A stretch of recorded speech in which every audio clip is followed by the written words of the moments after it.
So I don't want to be just boxed into one console, but these days I don't get a lot of time for video games. A few years back, I actually made a video that compared all the consoles I had in my house, and I was going to pick one to be the winner. Well, life got in the way, and unfortunately that video was never released. But I am here to say that, spoiler alert, the Xbox One. Today I'm left with two Xboxes, the Xbox Series X and the Series S. But in a way I have three. It's my PC. The Xbox app works really well, especially with Game Pass on the PC, and it is an honorary third Xbox in my household. I use it every day. Now, I never wanted to do one of these top 10 videos, but for some reason YouTube seems to love them. So today I'm going to give you 5 tips on how to best utilize multiple consoles and accessories in the Xbox ecosystem. Let's get into it, starting with tip number 1. You only need to buy or subscribe once. As long as you set one of your Xboxes as a home console, I suggest a primary one in the house that everybody uses, then you can play any owned or Game Pass title on another device like a second Xbox or PC. The only catch is that you will probably be giving up the top spot to your friends and family in front of a nice big TV. Simply go into Settings, General, then over to Personalization and My Home Xbox. You tick the box that says, make this my home Xbox. Just be aware you can only do this 5 times a year. So what this means is that your friends, or in this case my wife, could be playing Grounded on the Xbox Series X, while you're going ahead and playing the same thing on your Xbox Series S or a PC.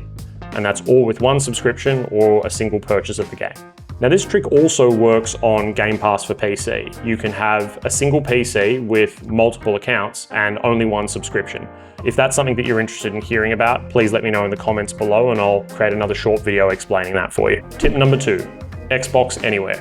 When you buy or subscribe to an Xbox Play Anywhere digital game, the ability to play on Xbox and Windows 10 or 11 PCs is included at no additional charge. So how do you know if a game is Xbox Play Anywhere? Well, participating games will be marked on Xbox.com, in the Xbox Store, or the Microsoft Store with the Xbox Play Anywhere icon. That means you could play a game like Yakuza Like a Dragon on your Xbox Series X and then just jump over to PC, all with a single license.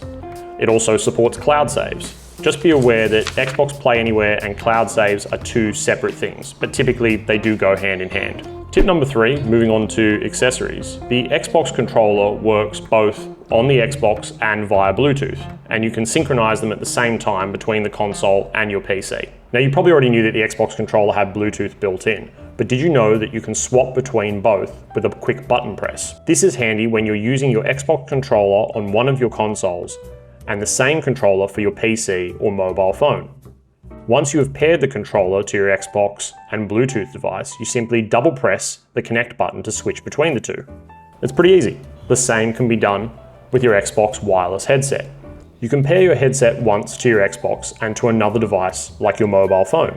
From there, you can listen to music or a podcast while hearing game audio at the same time. You can adjust the mix as well, reducing game audio and raising the music on your phone. You can even make phone calls. You can also pair your headset to your TV by Bluetooth if it supports it. But unless you have certain Samsung TVs, you can't pair and listen to more than one headset at a time. If you happen to own 2 Xbox headsets, you can get around that. Simply pair 2 headsets to one Xbox and enjoy independent listening on any media app or game that the Xbox provides. This is particularly handy for nighttime listening. My wife and I use it all the time while our kids are asleep.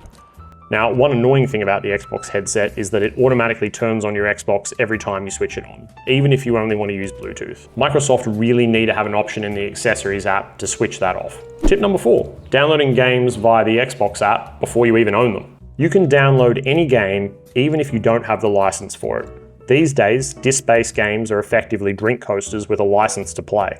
Using the Xbox app on your phone or via the Xbox website will get you a head start on your download before you own it.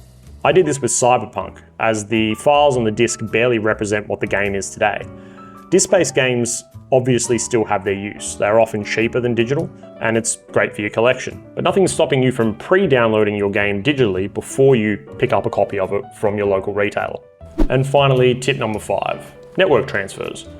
If you already have a game downloaded on your Xbox Series X or S, you can turn on network transfer to send files from one Xbox to another. Depending on your internet speed and local network, it will likely be a faster way to copy your game over. So there you have it, 5 tips to work with multiple consoles using multiple accounts with only a single license or Game Pass subscription. Utilizing something like the Xbox Series S as your secondary console is a great cost-effective way to have multiplayer gaming in your household. And if you've been curious about the Xbox Series S, I have another video for you. It highlights the differences between the Xbox Series X or S and details why I think the Xbox Series S is worth having in your household.